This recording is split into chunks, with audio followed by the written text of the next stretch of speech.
Pastor Ed here with Daily Devotions for Friday, April the 21st, 2023. Continuing to look at our gospel reading from this past Sunday, Matthew 28, 16 through 20.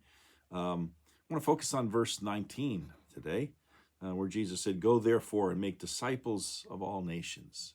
Go therefore and make disciples of all nations. That's our mission. That's why this passage is called the Great Commission. It is our mission statement, as I suggested in my sermon this past Sunday. And I think some people still today, but for many of us, the idea has been lost that who is it that's out there? Why should we make disciples? Is there a need? Somebody wrote a piece once called "Who Needs Your Help?" Of the 2,000 passengers on the Titanic, over 1,500 lives were lost. And at the time that the Titanic went down, another ship, the California, you may have heard about this, was only some 30 miles away.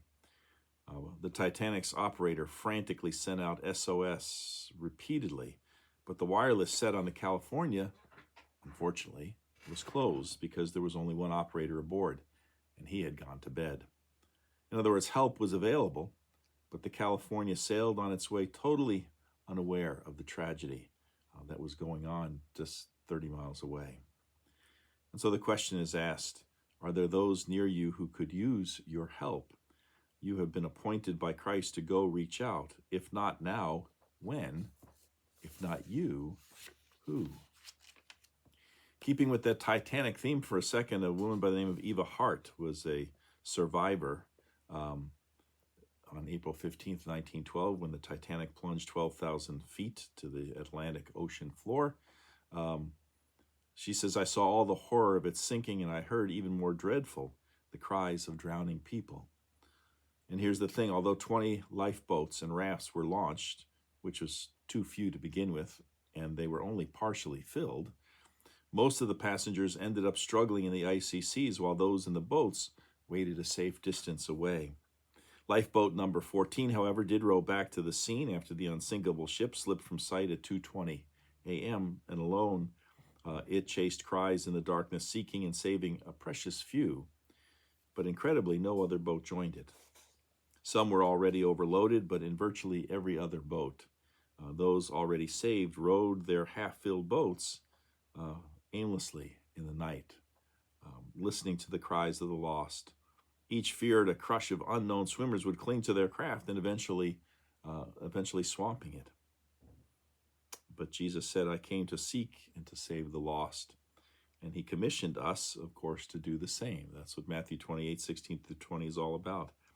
But we face a large obstacle, that obstacle being fear.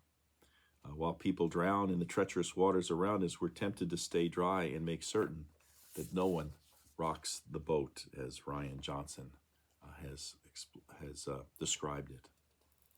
Here's a question: what is 750,000 miles long? It could wrap itself around the earth 30 times, and it grows an additional 20 miles longer with each passing day. Answer: it's the line of people on earth who do not yet know Jesus.